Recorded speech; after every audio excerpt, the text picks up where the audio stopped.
चलिए आज हम करते हैं 9th साइंस का chapter force and laws of motion का एक बहुत ही इंपॉर्टेंट टॉपिक है। ध्यान से देखना है।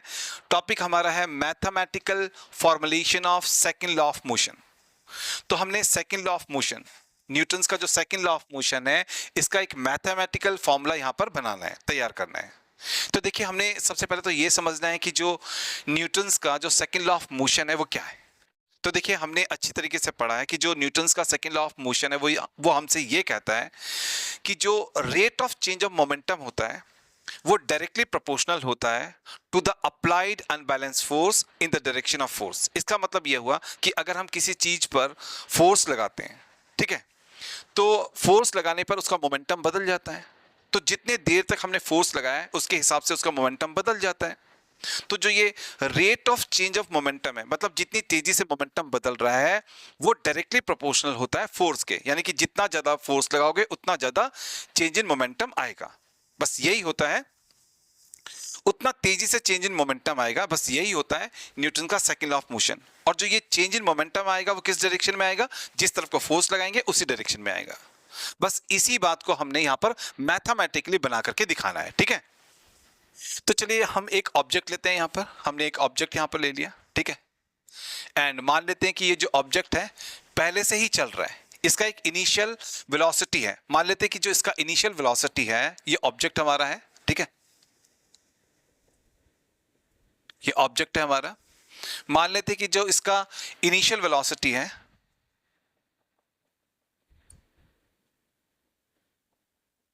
वो है u, एंड इसका जो फाइनल वेलोसिटी है, मतलब जब हमने इसमें फोर्स लगा दिया, शुरू में तो ये u के स्पीड से चल रहा था, फिर जब हमने इसमें फोर्स लगा दिया तो इसका जो फाइनल वेलोसिटी हो गया वो हो गया v, ठीक है। हम ये मान करके यहां पर चल रहे हैं। मान लेते हैं कि जो ये ऑब्जेक्ट है इसका मास है m। इसका मास कितना है? इसका मास है m, ठीक है, m kg का ये है, तो मास इसका है m, करेक्ट। अब हम ये भी मान लेते हैं कि हम जब इसमें फोर्स लगा रहे तो हम इसमें फोर्स t टाइम के लिए लगाते हैं, यानी कि t टाइम तक हम इस ऑब्जेक्ट पर फोर्स लगाते हैं। तो टाइम पीरियड जो है फोर्स का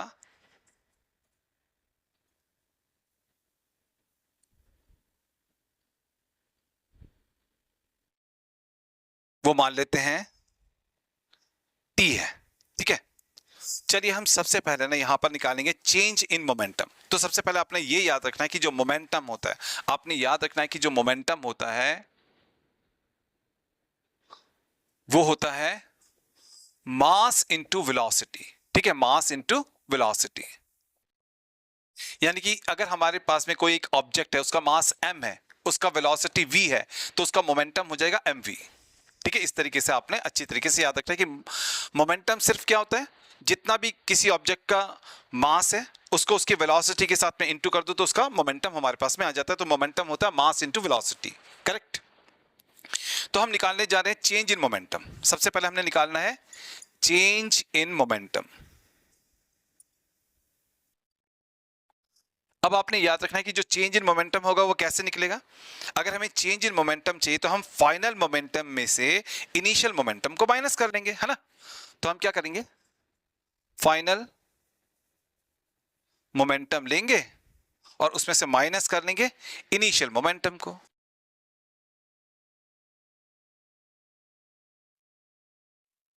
अब मोमेंटम होता है मास इनटू वेलोसिटी। अगर हमें फाइनल मोमेंटम चाहिए तो हम क्या करेंगे, मास को फाइनल वेलोसिटी के साथ में इनटू करेंगे, तो फाइनल मोमेंटम हमारा हो जाएगा mv, एंड फिर माइनस, फिर हमने इनिशियल मोमेंटम को लिखना है। अगर हमें इनिशियल मोमेंटम चाहिए तो हम मास को इनिशियल वेलोसिटी के साथ में इनटू करेंगे, यानी कि m इंटू यू हो जाएगा हमारा इनिशियल मोमेंटम। तो देखिए हमारे पास में चेंज इन मोमेंटम यहां पर आ गया mv माइनस mu, ठीक है। अब देखिए जो सेकंड लॉ ऑफ मोशन है वो हमसे ये कहता है, जो सेकंड लॉ ऑफ मोशन है वो हमसे ये कहता है कि जो फोर्स हम अप्लाई करते हैं, जो हम अनबैलेंस फोर्स, हम यहां पर अनबैलेंस फोर्स इसलिए कह रहे हैं क्योंकि अनबैलेंस फोर्स ही जो है वो चेंज इन वेलोसिटी कर सकता है, ठीक है। तो हम अनबैलेंस फोर्स यहां पर जब अप्लाई करते हैं तो वो rate of change of momentum के बराबर होता है। ये कौन कहता है? ये कहता है हमसे सेकंड लॉ ऑफ मोशन। ठीक है, हम सेकंड लॉ ऑफ मोशन का एक मैथमेटिकल फॉर्मूला बनाने जा रहे हैं, तो हम सेकंड लॉ ऑफ मोशन को यहाँ पर लिख लेंगे। हम लिख रहे हैं कि जो फोर्स होता है, जो अनबैलेंस फोर्स हम अप्लाई करते हैं ऑब्जेक्ट के ऊपर, वो डायरेक्टली प्रोपोर्शनल होता है, यानी कि जितना ज्यादा फोर्स उतना rate of change of momentum होता है ना।